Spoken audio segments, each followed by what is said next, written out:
एक बार उपदेश के बीच में ही हस्तक्षेप करते हुए द्रौपदी ने कहा, आपके ये उपदेश उस समय कहाँ गए थे जब मेरा चीरहरण किया जा रहा था।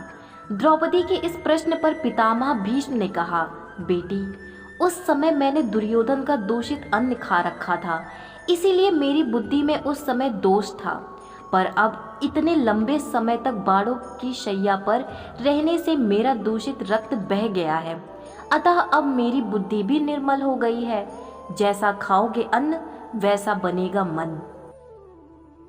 18 दिनों के युद्ध में 10 दिनों तक अकेले घमासान युद्ध करके भीष्म ने पांडव पक्ष को व्याकुल कर दिया और अंत में शिखंडी के माध्यम से अपनी मृत्यु का उपाय स्वयं बताकर महाभारत के इस अद्भुत योद्धा ने शरशैया पर शयन किया।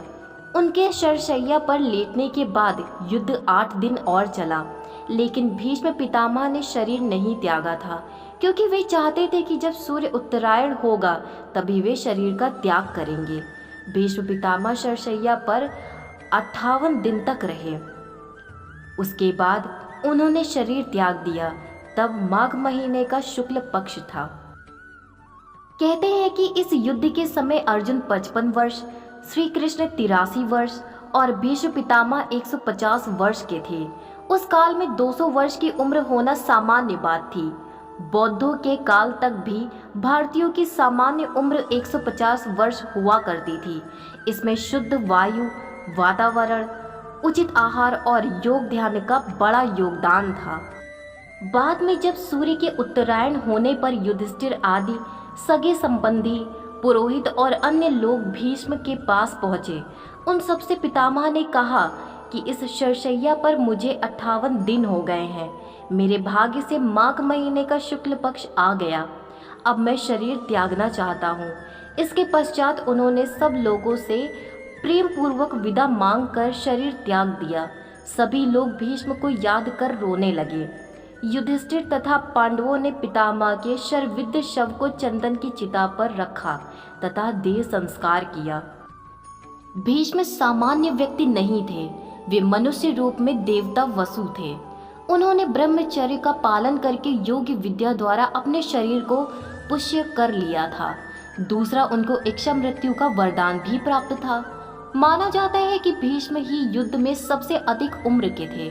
उन्हें राजनीति का ज्यादा अनुभव होने के कारण वेद व्यास ने संपूर्ण महाभारत में भीष्म को राजनीति का केंद्र बनाकर राजनीति के बारे में उन्होंने जो भी कहा उसका प्राथमिकता से उल्लेख किया। जब पितामह भीष्म बाड़ों की शैया पर लेटे हुए थे तब युधिष्ठिर उनसे मिलने आए। युधिष्ठिर बहुत दुखी एवं शर्मिंदा थे। अपने पितामह की हालत का जिम्मेदार खुद को मानकर अत्यंत ग्लानि महसूस कर रहे थे। उनकी यह स्थिति देख पितामह भीष्म ने युधिष्ठिर को अपने समीप बुलाकर पूछा, हे पुत्र, तुम इतना दुखी क्यों हो? क्या तुम मेरी इस स्थिति का उत्तरदायी खुद को समझ रहे हो? तब युधिष्ठिर ने नम आंखों के साथ हाँ में उत्तर दिया, जिस पर पितामह ने उन्हें एक कथा सुनाई। इस कथा में उन्होंने बताया कि क्यों मुझे तीरों की शैया नसीब हुई। भीष्म के मृत्यु शैया पर लेटे होने के अवसर पर वहां उपस्थित लोगों के सामने गंगा जी प्रकट होती हैं और पुत्र के लिए शोक प्रकट करने पर श्री कृष्ण उन्हें समझाते हैं। भीष्म यद्यपि शरशैया पर पड़े हुए थे, फिर भी उन्होंने श्री कृष्ण के कहने से युद्ध के बाद युधिष्ठिर का शोक दूर करने के लिए उपदेश दिया। तो अब आइए इस वीडियो में थोड़ा सा और आगे बढ़ते हैं और जान लेते हैं भीष्म और युधिष्ठिर के बीच हुए संवाद के बारे में। जब पितामह भीष्म बाड़ों की शैया पर लेटे हुए थे तब श्री कृष्ण ने युधिष्ठिर से कहा, तुम्हारे मन में अशांति है, तुम भीष्म जी के पास जाओ और अपनी कठिनाई का वर्णन करो। धर्म का ज्ञान रखने वालों में भीष्म सबसे श्रेष्ठ हैं। जब वे नहीं रहेंगे तो संसार ऐसा तमोमय हो जाएगा जैसे चंद्रमा के न रहने से रात्रि हो जाती है। भीष्म जीवन और मृत्यु के बीच लटक रहे हैं। जाओ, उनसे जो कुछ पूछना है पूछ लो। युधिष्ठिर, कृष्ण, कृप और पांडवों के साथ कुरुक्षेत्र में पहुंचे।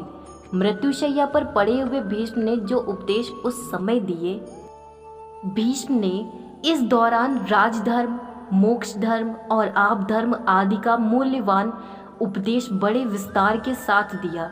इस उपदेश को सुनने से युधिष्ठिर के मन से ग्लानि और पश्चाताप दूर हो जाता है। जब भीष्म पितामह मृत्युशैया पर थे, तब युधिष्ठिर ने उनकी लंबी आयु व स्वस्थ जीवन के रहस्य जानने के लिए उपदेश देने की प्रार्थना की। तब भीष्म पितामह ने निम्न 12 बिंदु बताए जो आज भी प्रासंगिक हैं। 1. मन को वश में रखना। 2. घमंड नहीं करना। 3. विषयों की ओर बढ़ती हुई इच्छाओं को रोकना। 4. कटु वचन सुनकर भी उत्तर नहीं देना। 5. मार खाने पर भी शांत व सम रहना। 6. अतिथि व लाचार को आश्रय देना। 7. दूसरों की निंदा ना करना, न सुनना।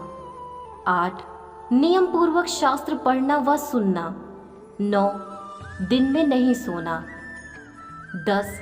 स्वयं आदर न चाहकर दूसरों को आदर देना। 11. क्रोध के वशीभूत नहीं रहना। 12. स्वाद के लिए नहीं, स्वास्थ्य के लिए भोजन करना। सत्य धर्म सब धर्मों से उत्तम धर्म है। सत्य ही सनातन धर्म है। तप और योग सत्य से ही उत्पन्न होते हैं। शेष सब धर्म सत्य के अंतर्गत ही हैं।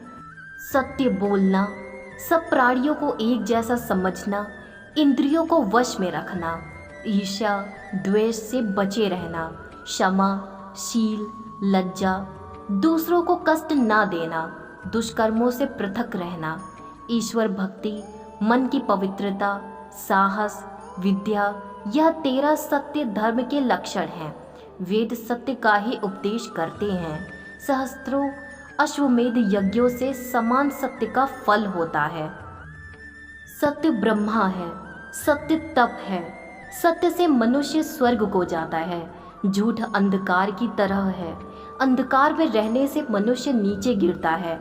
स्वर्ग को प्रकाश और नरक को अंधकार कहा है। ऐसे वचन बोलो जो दूसरों को प्यारे लगे। दूसरों को बुरा भला कहना, दूसरों की निंदा करना, बुरे वचन बोलना, यह सब त्यागने के योग्य है। दूसरों का अपमान करना, अहंकार और दंभ, यह अवगुण है। इस लोक में जो सुख कामनाओं को पूरा करने से मिलता है और जो सुख परलोक में मिलता है, वह उस सुख का 16वां हिस्सा भी नहीं है जो कामनाओं से मुक्त होने पर मिलता है। जब मनुष्य अपनी वासनाओं को अपने अंदर खींच लेता है, जैसे कछुआ अपने सब अंग भीतर को खींच लेता है, तो आत्मा की ज्योति और महत्ता दिखाई देती है। मृत्यु और अमृतत्व दोनों मनुष्य के अपने अधीन है। मोह का फल मृत्यु और सत्य का फल अमृतत्व है। संसार को बुढ़ापे ने हर ओर से घेरा है। मृत्यु का प्रहार उस पर हो रहा है। दिन जाता है, रात बीतती है, तुम जागते क्यों नहीं? अब भी उठो, समय व्यर्थ ना जाने दो। अपने कल्याण के लिए कुछ कर लो। तुम्हारे काम अभी समाप्त नहीं होते कि मृत्यु घसीट ले जाती है। स्वयं अपनी इच्छा के निर्धनता का जीवन स्वीकार करना सुख का हेतु है। यह मनुष्य के लिए कल्याणकारी है। इससे मनुष्य कलेशों से बच जाता है। इस पथ पर चलने से मनुष्य किसी को अपना शत्रु नहीं बनाता। यह मार्ग कठिन है, परंतु भले पुरुषों के लिए सुगम है। जिस मनुष्य का जीवन पवित्र है और इसके अतिरिक्त उसकी कोई संपत्ति नहीं, उसके समान मुझे दूसरा दिखाई नहीं देता। मैंने तुला के एक पल्ले में ऐसी निर्धनता को रखा और दूसरे पल्ले में राज्य को। अकिंचनता का पल्ला भारी निकला। धनवान पुरुष तो सदा भयभीत रहता है, जैसे मृत्यु ने उसे अपने जबड़े में पकड़ रखा है। त्याग के बिना कुछ प्राप्त नहीं होता।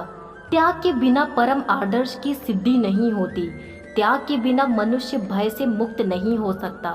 त्याग की सहायता से मनुष्य को हर प्रकार का सुख प्राप्त हो जाता है।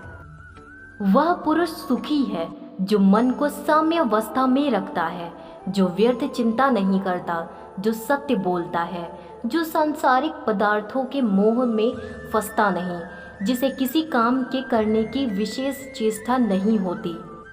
जो मनुष्य व्यर्थ अपने आप को संतप्त करता है, वह अपने रूप रंग, अपनी संपत्ति, अपने जीवन और अपने धर्म को भी नष्ट कर देता है। जो पुरुष शोक से बचा रहता है उसे सुख और आरोग्यता दोनों प्राप्त हो जाते हैं। सुख दो प्रकार के मनुष्यों को मिलता है, उनको जो सबसे अधिक मूर्ख हैं, दूसरे उनको जिन्होंने बुद्धि के प्रकाश में तत्व को देख लिया है। जो लोग बीच में लटक रहे हैं वे दुखी रहते हैं। श्रेष्ठ और सज्जन पुरुष का चिन्ह यह है कि वह दूसरों को धनवान देखकर जलता नहीं, वह विद्वानों का सत्कार करता है और धर्म के संबंध में प्रत्येक स्थान से उपदेश सुनता है। जो पुरुष अपने भविष्य पर अधिकार रखता है, अपना पथ अपने आप निश्चित करता है, दूसरों की कठपुतली नहीं बनता, जो समयानुकूल तुरंत विचार कर सकता है और उस पर आचरण करता है, वह पुरुष सुख को प्राप्त करता है। आलस्य मनुष्य का नाश कर देता है।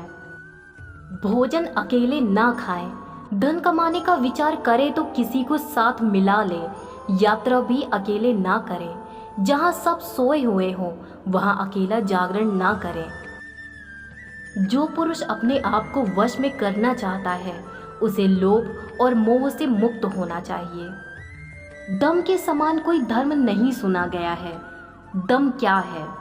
क्षमा, धृति, वैर त्याग, समता, सत्य, सरलता, इंद्रिया संयम, कर्म करने में उद्यम रखना, कोमल स्वभाव, लज्जा, बलवान चरित्र, प्रसन्न चित्त रहना, संतोष, मीठे वचन बोलना, किसी को दुख ना देना, ईर्ष्या ना करना, यह सब दम में सम्मिलित है। कामनाओं को त्याग देना उन्हें पूरा करने से श्रेष्ठ है। आज तक किस मनुष्य ने अपनी सब कामनाओं को पूरा किया है? इन कामनाओं से बाहर जाओ, पदार्थ के मोह को छोड़ दो, शांत चित्त हो जाओ। तो यह थी आज की हमारी वीडियो। उम्मीद है आप सभी को यह वीडियो पसंद आई होगी। वीडियो को लाइक, शेयर, सब्सक्राइब करना ना भूलें और ऐसी ही वीडियोस के लिए हमारे चैनल को ज़रूर सब्सक्राइब करें। अब मिलते हैं किसी नई जानकारी के साथ, तब तक के लिए राधे राधे।